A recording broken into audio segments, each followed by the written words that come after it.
Welcome to the Stanley Street Social Weekly Debrief. My name is Alex Clements. I'm here with Campbell Flakemore.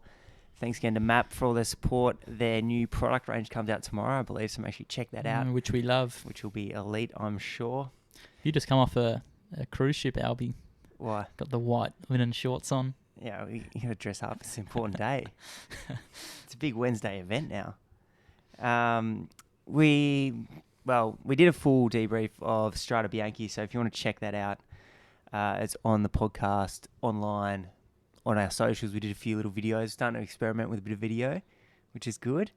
And that was one of the best races we've seen all year so far. It was elite, Campbell. I think it'd be hard to beat. The weather conditions, there were guys sort of teamless, one rider from each team with 55k to go. And when it's like that, it's a genuine hard man's race.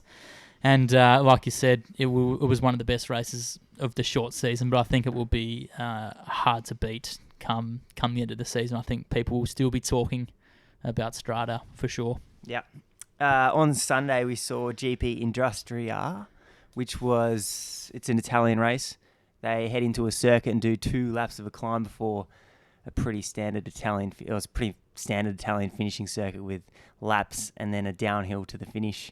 Orica Green Edge looked like they had pretty good intent for Yates. Mitchelton Scott, for Yates. But he punctured with 2 laps to go, which would have been, from the outside, looked like the opportunity for them to light the race apart because it's probably a bit too easy the climb to go with 1 to go. So he punctured, which ruled him out with 2 laps to go, and we saw a group of 10 to 15 go over the top, splits, but no one really got any progression. But it wasn't until the descent where we saw Mahoric do what he does best, circa Florence 2013 World Championships, and just dive down the descent. So he won the Under-23 Worlds in 2013, won the Under-19s the year before. And in that Toscana Championships, it was the first time we saw that rare descending style on the top tube and pedaling.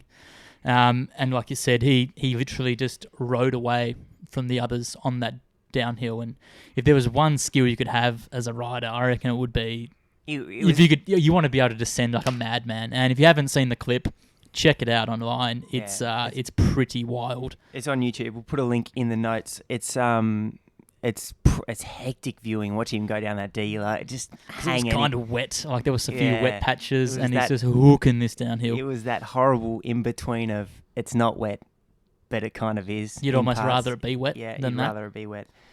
Anyway, he was impressive, and he pretty much had a drag race with the Nippo rider who was maybe 20 metres off the back of him, and with a raging peloton coming from behind. So he was impressive, and pretty good start of the year for him. He was 11th in Strada. Yeah. And then to snag a victory early on. Another one. He went pro, I think, after his first year of 23s, which is like early. Proper young. So it's taken him. He was a protege, obviously, winning back-to-back underage world championships. There was all this talk, and it took a while for him to get going in the pro ranks. But now, like a lot of other riders around his age, we're starting to see them, do well in the professional ranks, so it's good to see. Yeah. He's had a few team changes, and hopefully this time around with Bahrain, he's found that right fit for him. And then we had Paris-Nice start. Stage 1 was a filthy-looking race. Yeah, it's always filthy, stage 1 by the looks of it. Starting in the north of France, just grim, it's grey, it's just disgusting. And the weather didn't help. That's what we're talking about, And the actual race itself, though, was a grueling uphill kind of hard man's gallop. It wasn't a traditional sprinter's race. It was when you see one of the Izagirre brothers run second in a gallop, it's a proper hard man's finish. And full credit to Demar, who would be classified as a out and out sprinter. Was strong enough to hold on and take the chocolates. And I think in the commentary they were talking that it was Heinrich Hausler in the final for Bahrain, but sadly for Heino, it wasn't him.